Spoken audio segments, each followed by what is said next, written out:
I stood on my back deck that morning watching the creek run dry, and I knew something was catastrophically wrong. The sun had barely risen over the pine trees that lined my property in Asheville, North Carolina, but I was already awake, coffee in hand, doing what I'd done every morning for the past 7 years since buying this place. I listened to the gentle babble of Willow Creek as it wound through my backyard, creating that peaceful soundtrack that had convinced me to stretch my budget and buy this particular house. Except this morning, there was no babble. There was silence. I set down my mug and walked across the damp grass, my boots leaving dark prints in the dew. The creek bed, usually flowing with clear mountain water about 2 feet deep and 6 feet across, was reduced to scattered puddles and wet rocks. Small fish flopped desperately in the remaining water, and I could see crawfish stranded in the mud. My heart started pounding as I followed the creek upstream, toward where it entered my property from the nature preserve that bordered the Willow Ridge HOA development. The Willow Ridge Homeowners Association had always been a thorn in my side, despite the fact that I wasn't technically part of their community. My property was grandfathered in before they'd developed the land around me, so I wasn't subject to their rules. That hadn't stopped their president, Linda Hoffman, from trying to force her regulations on me over the years. She'd complained about my garden fence not being aesthetically consistent, about my truck being too old and lowering property values, and about a dozen other things that were absolutely none of her business. But this was different. This wasn't about appearances or property values. This was about water. I reached the edge of my property and stared in disbelief at what I saw on the HOA land. Heavy machinery sat idle near the creek, and I could see where they dug a massive trench system.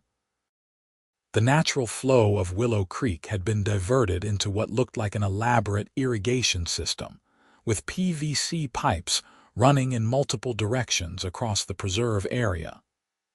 The main channel of the creek had been dammed up with sandbags and plywood, forcing all the water into their new system. "What the hell?" I muttered, pulling out my phone to take pictures. I documented everything: the equipment, the diversion pipes, the dam, the dry creek bed on my property, the dying fish. I must have taken 50 photos from every angle I could manage without actually trespassing onto HOA land. When I got back to my house, I immediately called the county office. After being transferred 3 times, I finally reached someone in the Environmental Services Division named Marcus Chen. "Mr. Chen, I'm Nathan Andrews, and I own property at 847 Mountain Laurel Road. Someone has diverted the creek that runs through my land, and I need to report it. Can you describe what you're seeing?" His voice was professional but concerned. I explained the situation: the diversion system, the dry creek bed, the struggling wildlife. He was silent for a moment after I finished. "Mr. Andrews, what you're describing is a serious violation of the Clean Water Act and multiple state regulations. Creek diversion requires permits from multiple agencies, environmental impact studies, and approval from all affected downstream property owners. Did you give anyone permission to alter the creek flow? Absolutely not. I didn't even know this was happening until this morning. I'm going to send someone out today. Can you be available around 2 this afternoon? I'll be here." After hanging up, I called my lawyer, Tom Richardson, who'd helped me with the property purchase and a few disputes with Linda Hoffman over the years. His secretary said he was in court, but would call me back.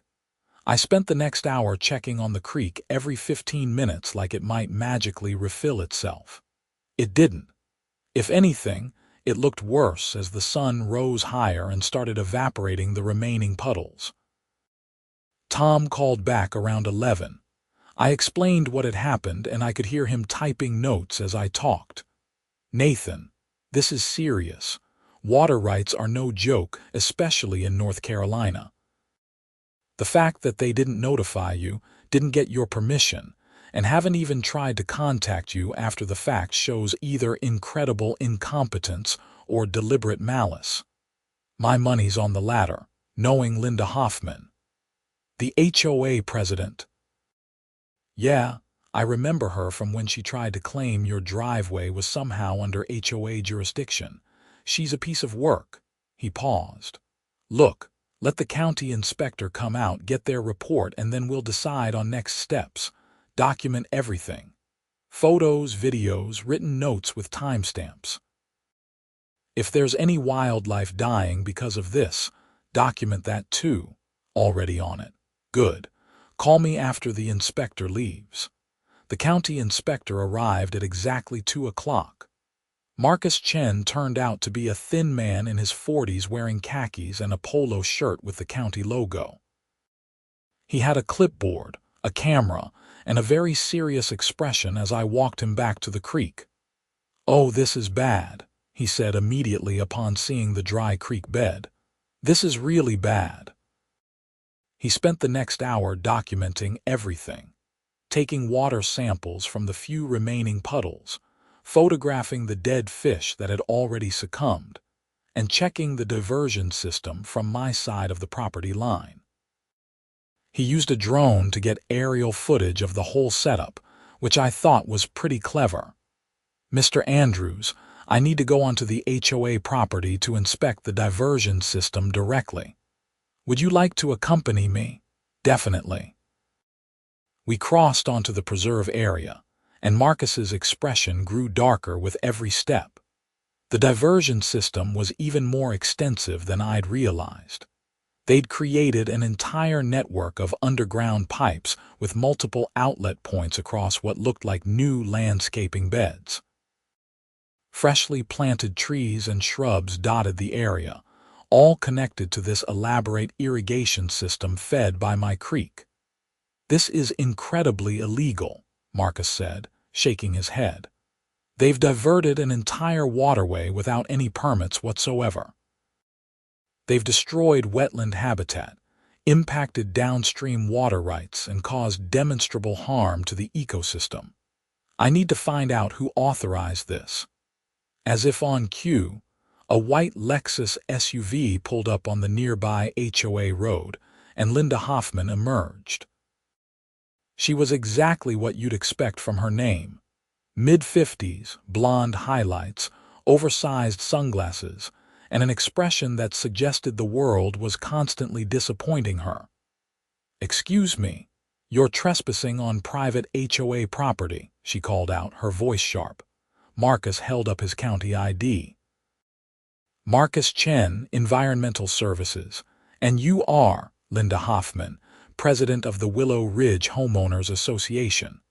What seems to be the problem, Miss Hoffman, is that someone has illegally diverted Willow Creek without permits, without environmental review, and without the permission of downstream property owners. Would you know anything about that?" Linda's eyes flicked to me, and I saw recognition and annoyance cross her face. "Mr. Andrews, I should have known you'd find something to complain about. We're simply improving our common areas with better landscaping. We have every right to use water on our property." "You have no right to divert a natural waterway," Marcus said firmly. "Who authorized this work?" "The HOA board approved it at our last meeting. We hired Green Valley Landscaping to design and install a proper irrigation system using the natural water source that runs through our preserve." "Did you obtain permits from the county, the State Division of Water Resources, or the Army Corps of Engineers?" Linda waved her hand dismissively. "We don't need permits for work on our own property. That's the whole point of an HOA. We manage our own affairs." I watched Marcus's jaw tighten. "Miss Hoffman, you've violated multiple state and federal laws. Willow Creek is a natural waterway protected under the Clean Water Act. You cannot divert it without extensive permitting and environmental review. Additionally, Mr. Andrews here is a downstream property owner whose water rights you've violated. I'm issuing a cease and desist order effective immediately, and you'll be required to restore the natural creek flow within 24 hours. That's ridiculous. We've invested over $40,000 in this landscaping project. We're not tearing it out because one neighbor wants to complain about everything we do. Madam, this isn't optional. If the creek flow isn't restored by this time tomorrow, you'll face daily fines of $5,000 plus potential federal charges. I'll be filing a full report with the State Division of Water Resources and the EPA. You need to contact your HOA's attorney immediately. Linda's face had gone from annoyed to red. We'll see about this. The HOA has rights too, and we're not going to be bullied by county bureaucrats and problem neighbors. She stormed back to her Lexus and drove off, gravel crunching under her tires. Marcus turned to me. Mr. Andrews, I recommend you consult with your attorney about this. The HOA has caused significant damage to your property and violated your water rights. You may have grounds for a substantial lawsuit. Way ahead of you. He handed me his card. I'll send you a copy of my full report by tomorrow. It'll document everything we found here today. If you need me to testify in any legal proceedings, I'm happy to do so. After Marcus left, I called Tom Richardson again and filled him in on everything. Nathan, I think we need to pursue this aggressively. What they've done is extraordinarily illegal, and the fact that Linda Hoffman was completely unapologetic about it suggests they'll try to drag this out or ignore the county order. I'm going to draft a demand letter tonight outlining your damages and requiring full restoration of the creek, plus compensation for the environmental damage to your property. What kind of compensation are we talking about? At minimum, the cost of restoring the ecosystem, replacing any landscaping that died due to lack of water, compensation for your diminished water rights, and possibly punitive damages given how flagrant this violation was. We're probably looking at 6 figures, honestly. I whistled. That's going to make Linda's head explode. Good. Maybe she'll take this seriously then. I'll have the letter ready tomorrow and we can hand-deliver it to the HOA office. In the meantime, keep documenting everything. If they don't restore the creek flow by tomorrow afternoon, document that too. That night, I barely slept. I kept getting up to check if they'd restored the water flow. They hadn't. By morning, the creek bed was completely dry except for a few damp spots. I found 3 dead fish and 2 dead crawfish, which I photographed and stored in my freezer as evidence, feeling morbid about it but knowing it might be important. At 2:30 the next afternoon, the deadline passed with no action from the HOA. I called Marcus Chen. I figured, he sighed. They called the county attorney's office this morning threatening to sue us for overreach. Their lawyer apparently told them they don't have to comply with the order until there's a court hearing. Can they do that? Not legally, no. Their lawyer is giving them bad advice, probably because they didn't tell him the full story. I'm filing a notice of violation and starting the fine process. They'll owe $5,000 for every day the creek remains diverted. Tom Richardson's demand letter was 8 pages long and thoroughly devastating. It outlined every law the HOA had violated, documented the damage to my property and the ecosystem, and demanded immediate restoration of Willow Creek to its natural state, removal of all illegal diversion infrastructure, restoration of my creek bed and riparian habitat, and compensation of $250,000 for damages and violation of water rights. We hand-delivered it to the HOA office on Thursday morning. The office manager, a nervous woman named Patricia, read the first page and immediately called Linda Hoffman. "She'll be here in 10 minutes, Patricia said, looking like she wanted to be anywhere else. Linda arrived in 9 minutes, still wearing workout clothes and radiating anger. She snatched the letter from Patricia's desk and skimmed it, her face getting redder with each page. "This is extortion," she said finally, glaring at Tom and me. "You're trying to shake down the HOA because you've always had a problem with our community standards." Tom's voice was calm and professional. "Miss Hoffman, every claim in that letter is documented and legally sound. Your HOA has committed serious environmental violations and infringed on my client's property rights. The requested compensation is actually conservative given the severity of the violations. We're not paying anything. Our attorney says the county's order is invalid, and we're going to fight this." "Then we'll see you in court," Tom said. "We're filing the lawsuit tomorrow morning. I should also inform you that the county is assessing $5,000 per day in fines starting yesterday, and the State Division of Water Resources is opening its own investigation. You're looking at state and potentially federal charges in addition to this civil lawsuit." "Get out of our office," Linda said coldly. As we walked back to my truck, Tom shook his head. "She's going to regret not settling. This is only going to get more expensive for them." "Good."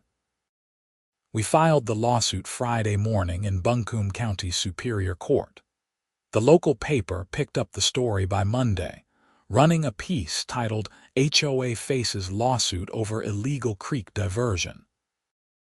The article was pretty balanced, laying out the facts and including quotes from Marcus Chen about the environmental violations. They tried to get a comment from Linda Hoffman, but she declined to speak with them. The response from the community was immediate and split. Some Willow Ridge residents reached out to me expressing shock and apologizing for the HOA's actions. Others left nasty notes on my truck windshield calling me a troublemaker and saying I was trying to destroy their property values. One note specifically said I should move away if I couldn't handle living near a nice community. The HOA filed their response to the lawsuit 2 weeks later, and reading it made my blood boil. They claimed that Willow Creek was actually on their property, and they had every right to use it however they wanted. They argued that I had no standing to sue because my property wasn't part of the HOA. They denied causing any environmental damage and claimed their landscaping improvements had actually enhanced the local ecosystem. The whole thing was nonsense, but it meant we were going to trial. "This is actually good," Tom said when we met to discuss their response. "They're making claims that are easily disproven with county records and environmental surveys. They're either incredibly arrogant or their attorney is incompetent." The discovery process was extensive.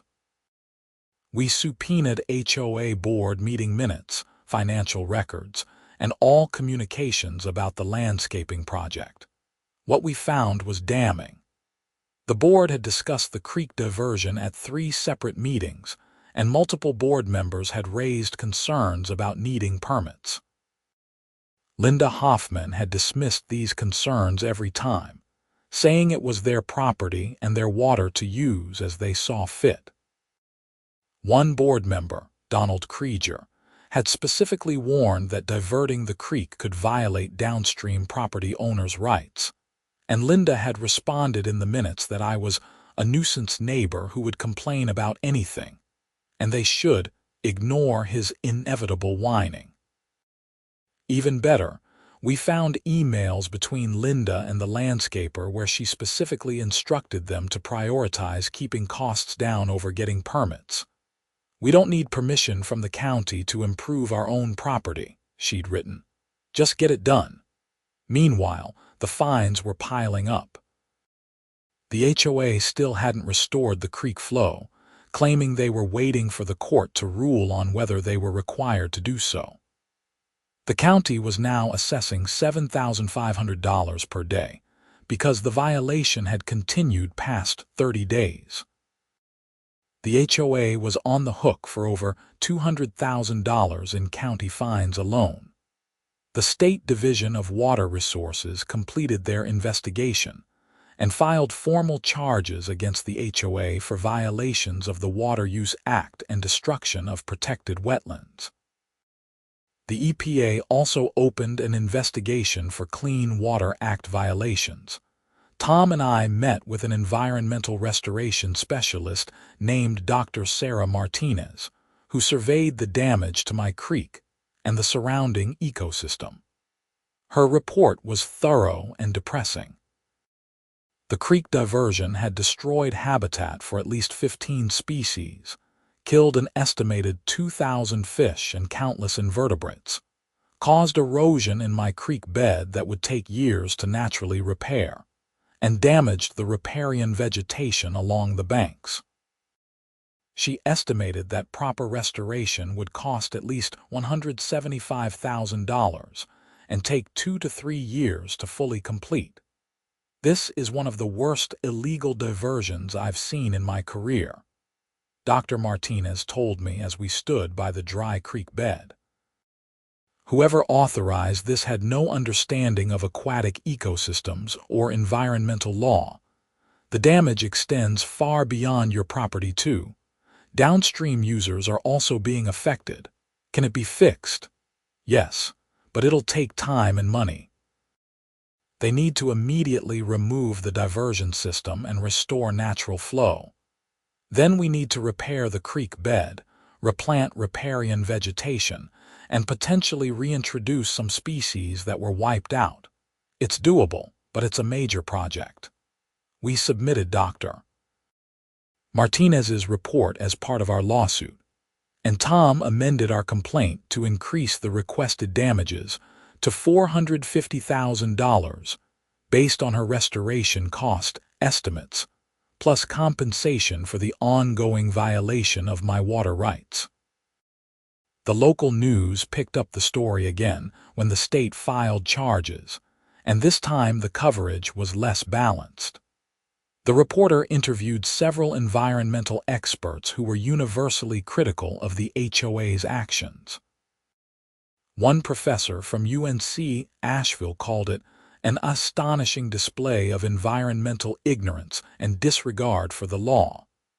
The pressure on the HOA board was mounting. I learned through one of the friendly residents who'd reached out to me that there was a recall petition circulating to remove Linda Hoffman from the board.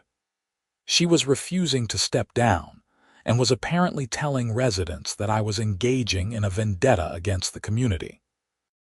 4 months after I'd first discovered the dried creek, we finally had our day in court. The trial was set for 3 days in Buncombe County Superior Court, with Judge Patricia Wu presiding. The courtroom was packed.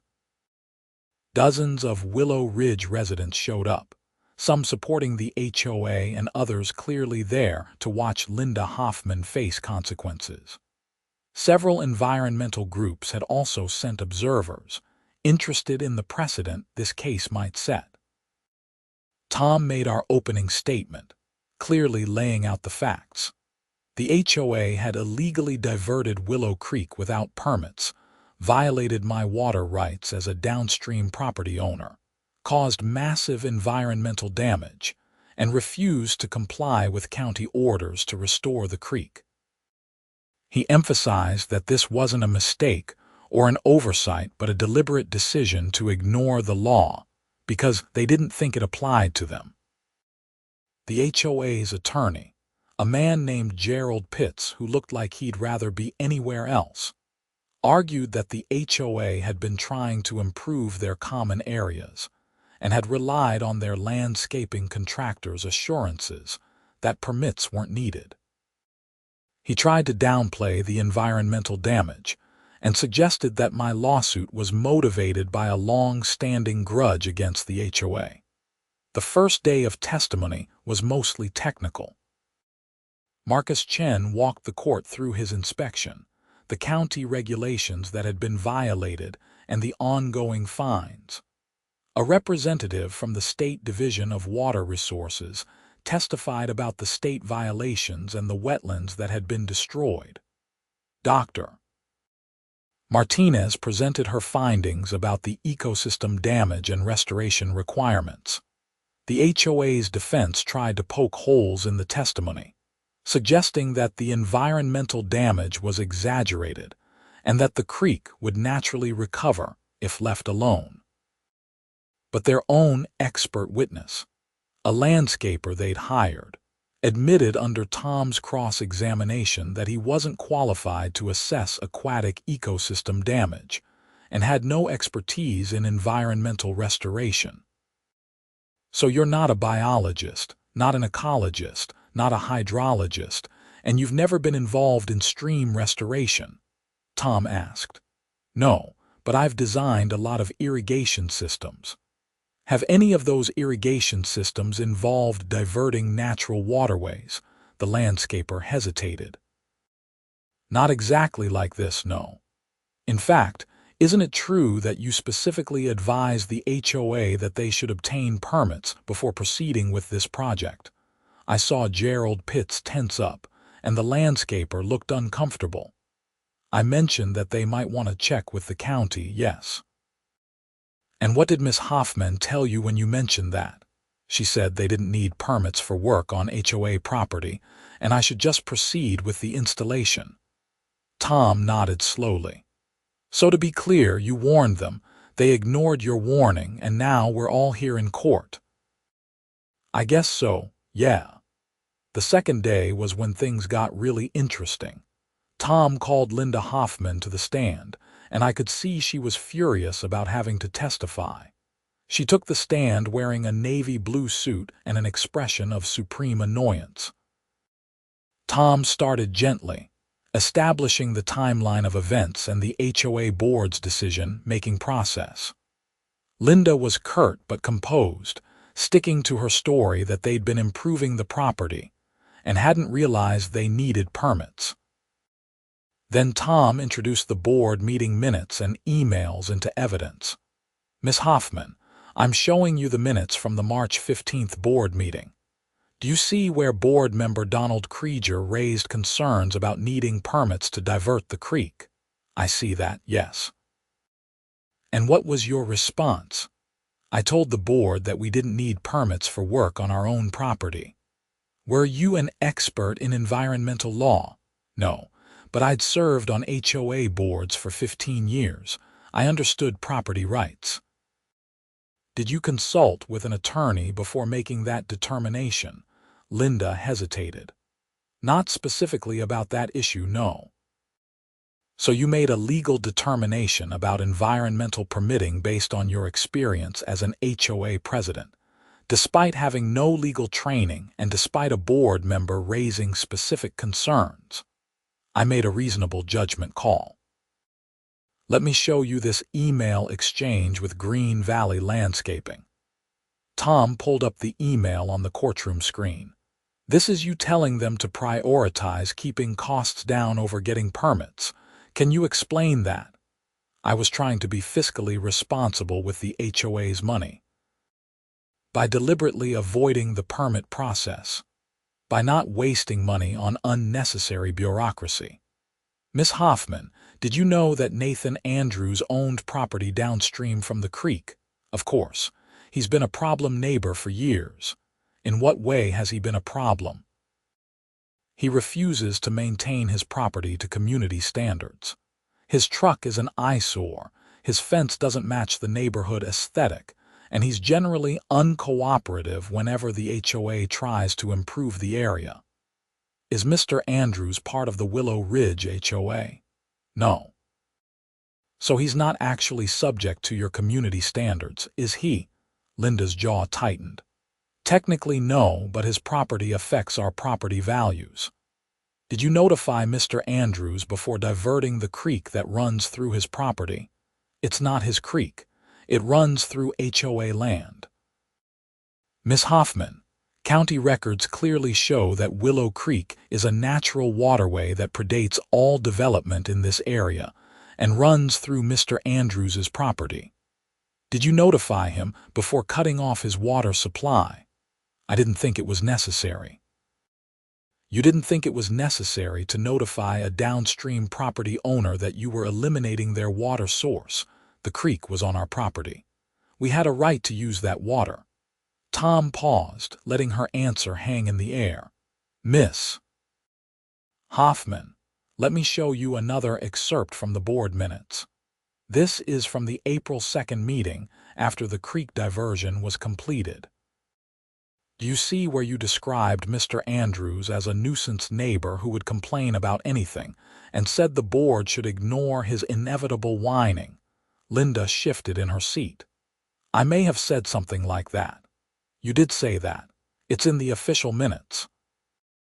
So you knew Mr. Andrews would object to the creek diversion, and you decided to do it anyway and ignore his objections. I knew he'd complain regardless of what we did. So you deliberately proceeded with an action you knew would harm a neighbor, without getting permits, without proper environmental review, and without notification, because you didn't like him and didn't think his concerns mattered. That's not what I said. But that's what you did, isn't it? Gerald Pitts objected, and Judge Wu sustained it, but the damage was done. The jury had seen Linda for exactly what she was, someone who'd let her personal dislike of me override common sense and the law. The third day was shorter. Tom called me to the stand, and I described discovering the dry creek, the dead fish, the ongoing lack of water, and how it had affected my property and peace of mind. I kept my testimony factual and unemotional, which Tom had coached me to do. Gerald Pitts tried to make me look like a vindictive neighbor during cross-examination, but it didn't really land. When he asked if I'd ever had disputes with the HOA before, I calmly described each instance. Them trying to claim jurisdiction over my driveway, complaining about my fence that was entirely on my property, and demanding I replace my truck because it wasn't aesthetically pleasing enough. And did you comply with any of these demands? Gerald asked. No, because they had no authority over my property. I'm not part of the HOA. But you did have negative feelings toward the HOA because of these disputes. I had negative feelings toward being hassled about my own property, yes. But I never interfered with HOA business until they literally cut off my water supply. Tom's closing argument was powerful. He walked the jury through the evidence, emphasizing that this wasn't a complicated case. The HOA had broken the law, violated my rights, destroyed an ecosystem, and refused to fix it even after being ordered to do so by multiple government agencies. They'd acted deliberately and with full knowledge that what they were doing was wrong, motivated by personal animus and arrogance. The defendants want you to believe this was an innocent mistake, Tom said, but the evidence shows otherwise. They were warned by their own board members. They were warned by their landscaping contractor. They chose to proceed anyway because they didn't think the rules applied to them. And even now, 10 months later, they still haven't restored the creek. They'd rather pay thousands of dollars in fines every day than admit they were wrong.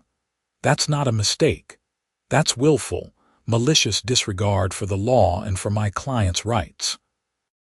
Gerald Pitts's closing argument tried to paint the HOA as well-intentioned community members who'd made an error in judgment and were now being unfairly punished.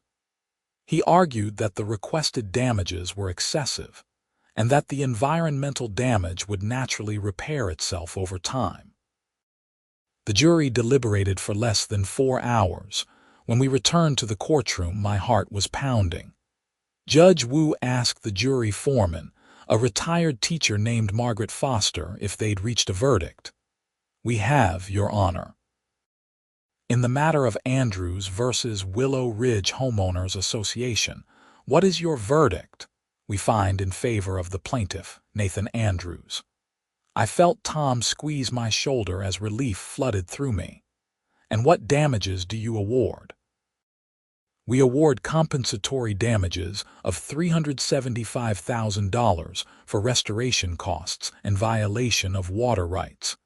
We also award punitive damages of $500,000. I actually gasped. $875,000. Behind me, I heard someone from the HOA section make a choking sound. Judge Wu banged her gavel. The jury has spoken. Additionally, I'm ordering the defendant to immediately restore Willow Creek to its natural state and remove all illegal diversion infrastructure within 30 days. Failure to comply will result in contempt charges and additional fines of $10,000 per day. This court is adjourned.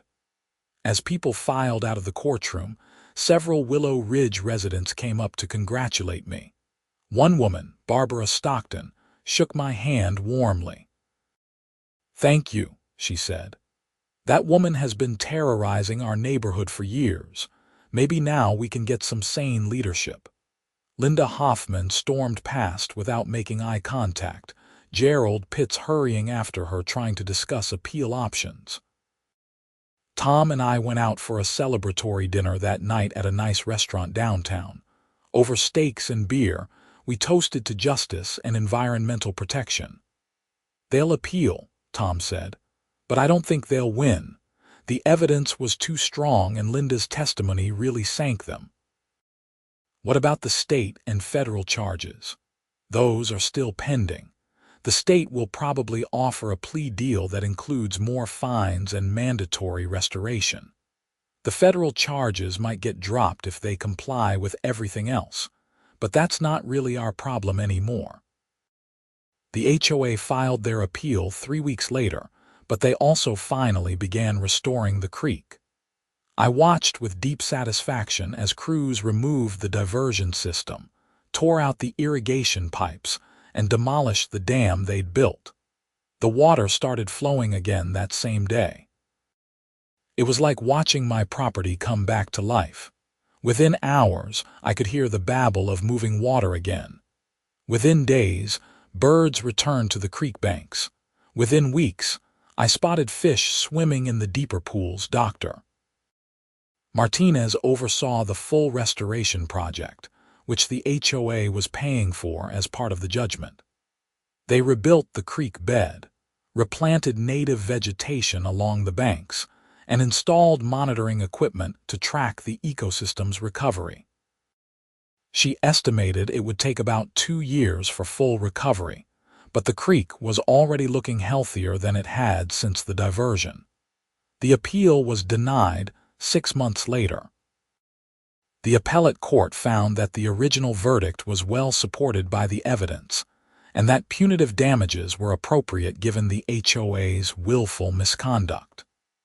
The HOA was ordered to pay the full judgment plus my legal fees, which added another $100,000 to their bill.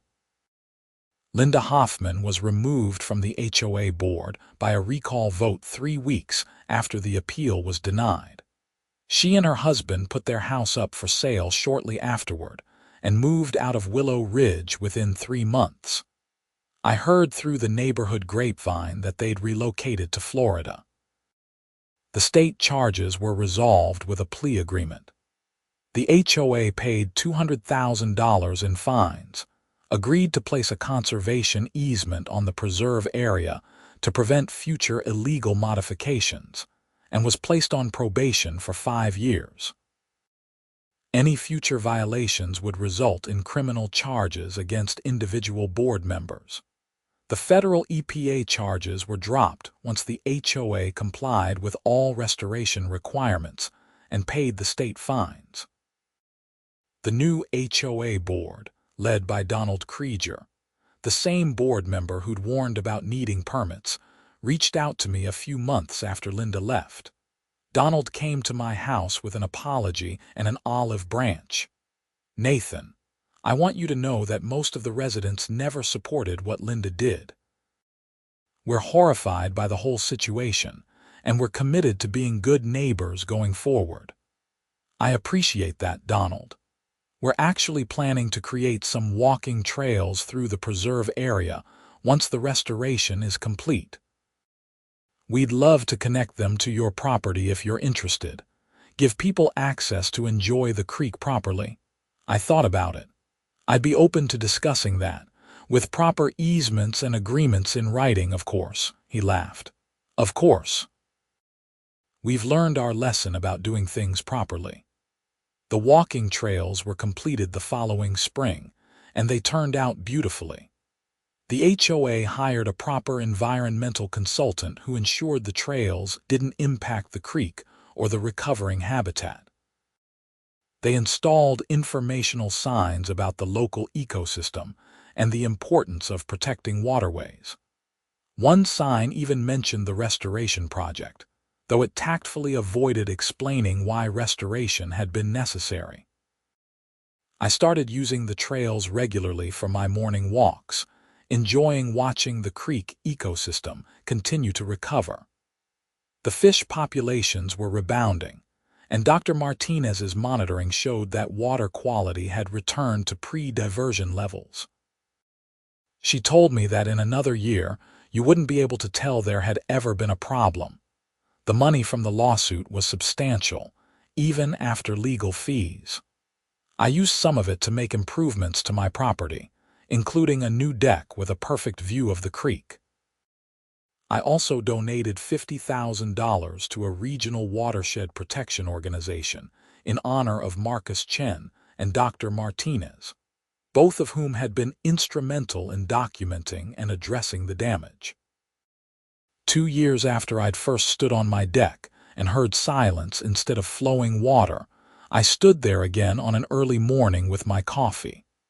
The creek babbled cheerfully below me, exactly as it had before the diversion. Birds sang in the restored vegetation. A deer came down to drink from the clear water. Everything was as it should be. My phone rang. It was Tom Richardson. Nathan, I thought you'd want to know. The state just released their final report on the Willow Creek restoration.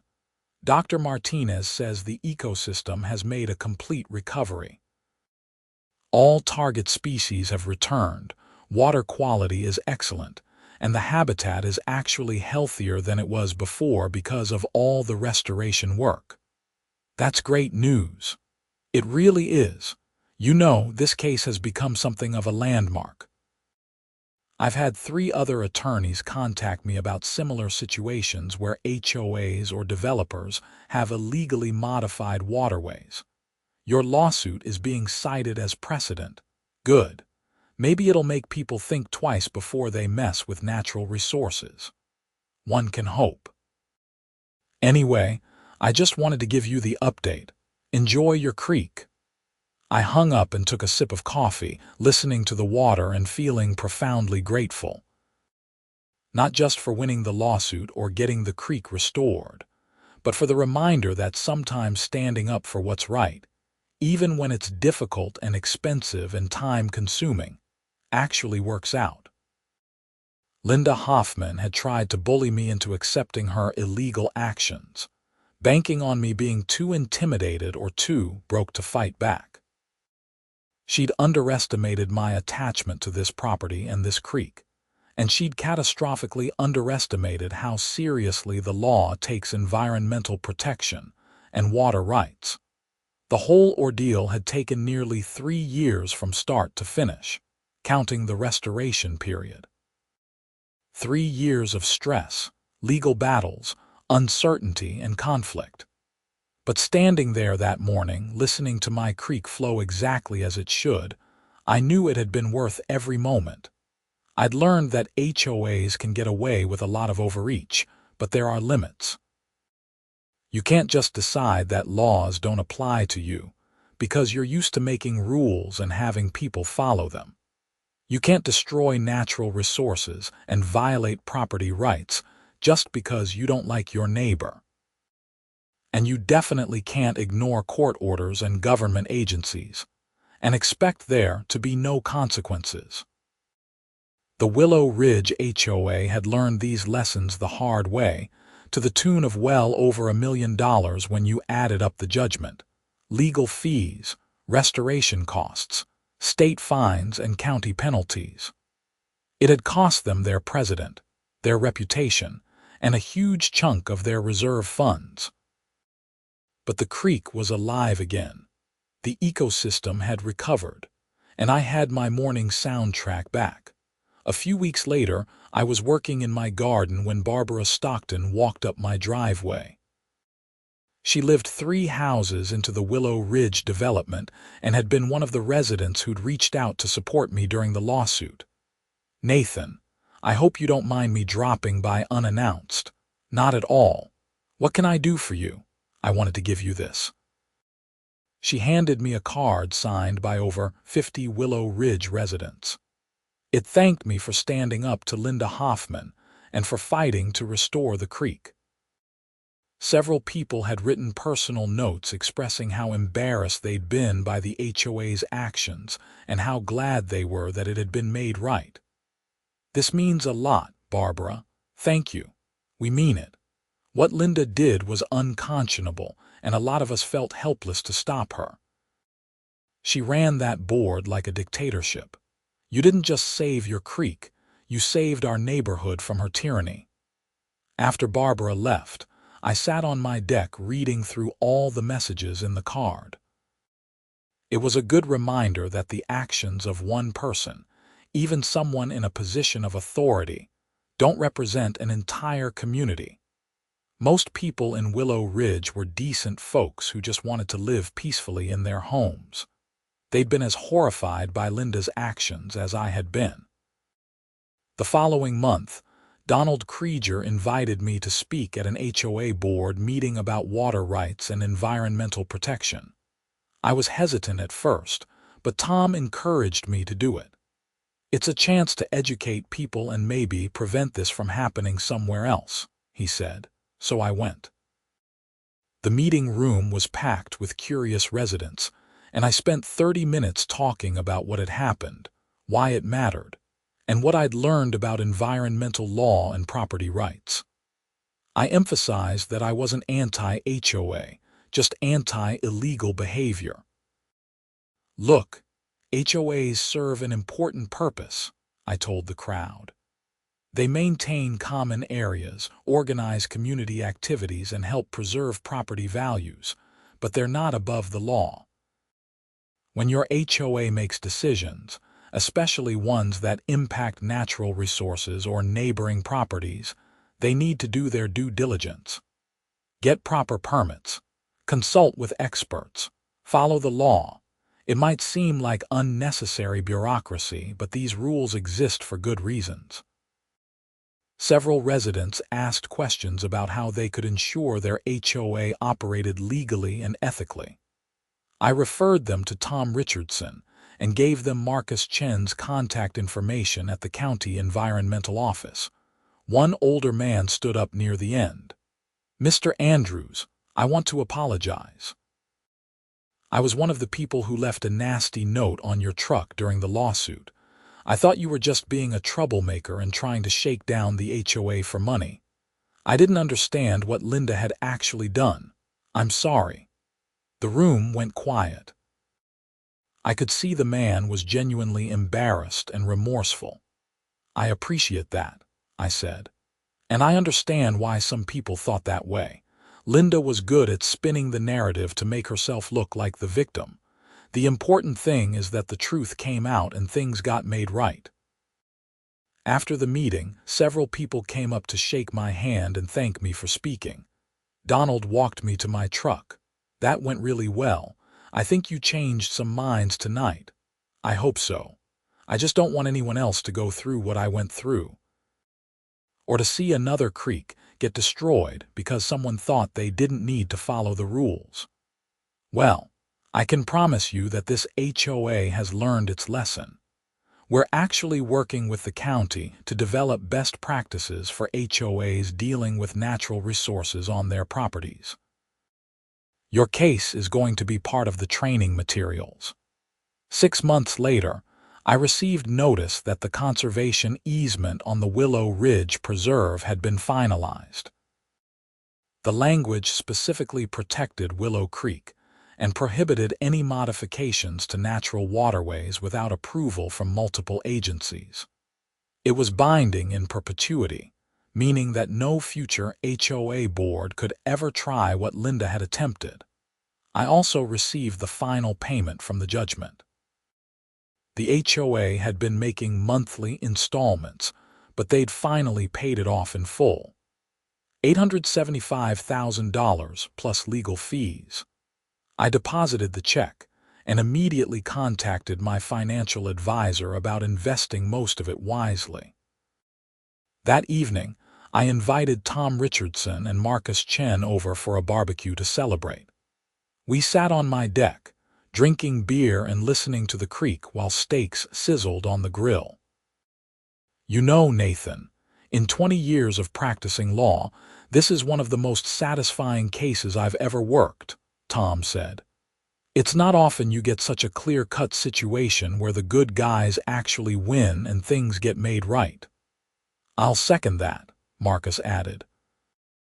I've investigated a lot of environmental violations, and usually the best we can hope for is minimal restoration and a small fine.